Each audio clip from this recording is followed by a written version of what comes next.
मैं सैयद आरिफ हुसैनी, तर्जुमान मजलिस इत्तेहाद उल मुस्लिमीन औरंगाबाद। देखिए कि मालेगांव के अंदर अगर किसी ने अपना एक ग्रोह, अपना एक कुंबा और अगर अपना एक टोला अगर कायम किया है कौम और मिल्लत को गुमराह करने के लिए, तो तुम्हारे मकसद और अज़ाइम क्या है, तुमने उस पर बात करनी चाहिए। आपकी हैसियत और औकात इतनी नहीं है कि आप हमारे कायद मोहतरम, जिनको जमीयतुल उलमा, जमीयतुल हिंद, आपका मुस्लिम पर्सनल लॉ बोर्ड, सारे लोग अपनी अहम मीटिंगों के अंदर जिनको बुला के जिनसे अपनी राय लेते हैं, और जनाब हमारे इम्तियाज़ जलील साहब जो महाराष्ट्र के अंदर एक मुसलमानों की उभरती हुई क़यादत है, इसके बारे में आप अनाप शनाप बातें करे जा रहे हैं।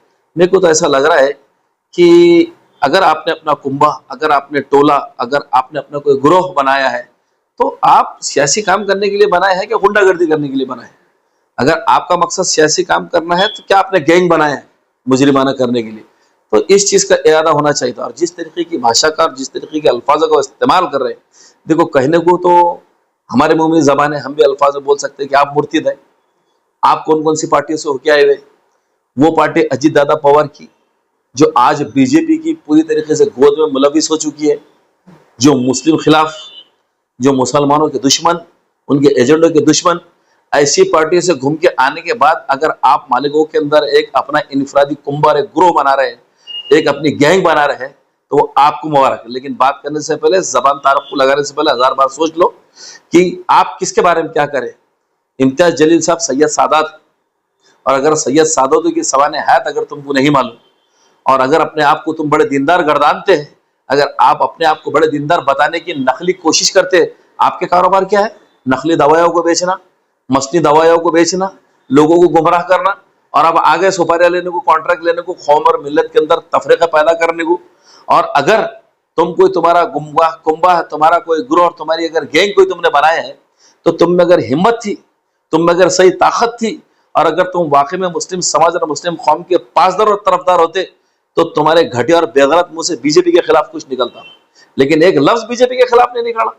उठाए जबान, लगाए तारक को, यानी कि चूटी की इतनी औकात बढ़ गई कि वो हाथी को ललकारने निकल जा रही है। तो आप अपनी हैसियत और औकात में रहिए। अगर आप किसी को, अपने आका को, अजीत दादा पवार को या बीजेपी के लोगों को खुश करने के लिए अगर ये घटिया अल्फाजों का आप इस्तेमाल कर रहे होंगे, तो इससे घटिया बातों के लिए फिर आपको भी तैयार रहना पड़ेगा। क्यों? तो मजलिस इत्तेहादुल मुस्लिमीन और हमारे कायदीन ईमान के ऊपर, ईमान की कसौटी के ऊपर, हक़ानियत के ऊपर और इखलास से कौम और मिल्लत की दबे हुए कुचले लोगों की, ओबीसी समाज, दलित समाज, एसटी समाज के लिए जद्दोजहद और आंदोलन करते हैं। आगे उठ के अपना कुंभर, एक टोला लेके और आए बाशाह हागने लगे। कोई अगर आपको नहीं पूछ रहा तो क्या किसी के खिलाफ कुछ भी बोल देंगे? अगर तुमने तुम्हारा ग्रोह और तुम्हारा टोला और तुम्हारी गैंग अगर बनाई है और तुमको कोई पूछ नहीं रहा है, तो तुम क्या किसी के बारे में कुछ भी कहेंगे? और सबसे बड़ी बात, दीन इस्लाम के अंदर अगर सबसे बड़ा गुनाह कबीर अगर कोई है, तो बगैर तहकीक और तस्दीक के ये ऐसे शोधों ने अपने मुंह से बयानबाजी, कलामबाजी कर देना सबसे बड़े गुनाह के जिम्रे में आता है। और ये दिन में तो बन ही रहे हैं, ये आखिरत में भी और दुनिया में भी, ये दोनों में धुतकारे जाने वाले और जलील खार होने वाले। मैं मालेगांव की तमाम अवाम से, तमाम शहरियान से मैं खास तौर से अपील करूंगा कि आप तमाम लोगों से, हमारे मुफ्ती इस्माइल साहब के मुतालिक से भी ये घटिया इंसान अनाप शनाप बातें कर रहा है, तो मैं तमाम और मालेगांव के लोगों से हमारी ये गुजारिश है कि ऐसे कुंबे को, ऐसे ग्रोह को और ये गैंग से आप बिल्कुल होशियार रहने की जरूरत है। कि तो ये कौम के कभी हम, अगर ये वाकई कौम के हमदर्द होते, इनको मिल्लत का अगर दर्द होता, वाकई में अगर ये उम्मत के तरफदार होते, तो बताओ आज मुसलमान किन हालात से गुजर रहे हैं, आज दलित समाज किन हालात से गुजर रहा है, आज एसटी समाज किन हालात से गुजर रहा है। आज बताओ मेरे को, फिरका परस्त ताकत है कैसे सर उभार रही है। ये कौन सी सियासत खेल रहे हैं? इनके मुंह से बीजेपी का नाम नहीं निकल रहा, आरएसएस का इनके मुंह से नाम नहीं निकल रहा।